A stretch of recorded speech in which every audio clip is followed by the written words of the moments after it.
Cricket প্রেমীদের জন্য বড় খবর। অবশেষে প্রকাশ হয়ে গেল আইপিএল ২০২৬-এর আংশিক সূচি। আর নতুন মরশুমকে ঘিরে শুরু হয়ে গেছে উত্তেজনা, আলোচনা আর প্রত্যাশা। বিশেষ করে কলকাতা নাইট রাইডার্স বা কেকেআর সমর্থকদের জন্য এবার মরশুমটা হতে চলেছে অনেকটাই আলাদা। নতুন পরিকল্পনা, নতুন লক্ষ্য আর নতুন আত্মবিশ্বাস নিয়ে মাঠে নামতে প্রস্তুত কেকেআর। আর এই নতুন শুরুর আগেই দল নিয়ে গুরুত্বপূর্ণ মন্তব্য করলেন দলের অলরাউন্ডার রমনদীপ সিং। রমনদীপ সিং স্পষ্ট ভাষায় জানিয়ে দিয়েছেন, এই মরশুমে কেকেআর শুধু খেলতে নামবে না, তারা মাঠে নামবে জয়ের মানসিকতা নিয়ে। তার মতে দলের মধ্যে এখন দারুণ একতা এবং আত্মবিশ্বাস তৈরি হয়েছে। নতুন পরিকল্পনা ও কঠোর অনুশীলনের মাধ্যমে দল নিজেদের আরও শক্তিশালী করে তুলছে। তিনি বলেন, আইপিএল এমন একটি টুর্নামেন্ট যেখানে প্রতিটি ম্যাচই গুরুত্বপূর্ণ।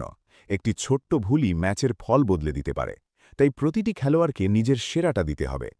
কেকেআরের শক্তি নিয়ে কথা বলতে গিয়ে রমনদীপ জানান, দলের ব্যাটিং লাইন আপ যেমন শক্তিশালী, তেমনি বোলিং ইউনিটও যথেষ্ট ভারসাম্যপূর্ণ।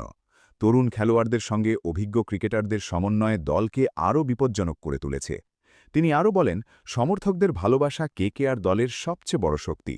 যখনই দল মাঠে নামে, গ্যালারিতে হাজার হাজার সমর্থকের সমর্থন খেলোয়াড়দের বাড়তি আত্মবিশ্বাস দেয়। আসন্ন মৌসুমে কেকেআরের লক্ষ্য খুব পরিষ্কার, দলের সেরা পারফরম্যান্স দেওয়া এবং ট্রফির জন্য শেষ পর্যন্ত লড়াই করা। এদিকে আইপিএল ২০২৬-এর সূচি প্রকাশ হতেই ক্রিকেট প্রেমীদের মধ্যে নতুন উত্তেজনা শুরু হয়েছে। ভারতের সবচেয়ে জনপ্রিয় টি-20 লিগ, ইন্ডিয়ান প্রিমিয়ার লিগ, প্রতি বছরই নতুন নাটক, নতুন নায়ক আর অবিশ্বাস্য ম্যাচ উপহার দেয়। ২০২৬ মরশুমেও তার ব্যতিক্রম হবে না বলেই মনে করছেন ক্রিকেট বিশেষজ্ঞরা। কারণ প্রতিটি দলই এবার শক্তিশালী স্কোয়াড তৈরি করেছে এবং সবাই ট্রফি জয়ের জন্য মরিয়া। কেকেআরের ভক্তদের আশা, এই মরশুমে তাদের প্রিয় দল আবারও পুরনো গৌরব ফিরিয়ে আনবে। আর রমনদীপ সিংয়ের আত্মবিশ্বাসী মন্তব্য সেই আশাকে আরও বাড়িয়ে দিয়েছে। এখন দেখার বিষয়, নতুন মরশুমে কেকেআর কতটা সফল হয় এবং তারা কি শেষ পর্যন্ত ট্রফি জয়ের স্বপ্ন পূরণ করতে পারে।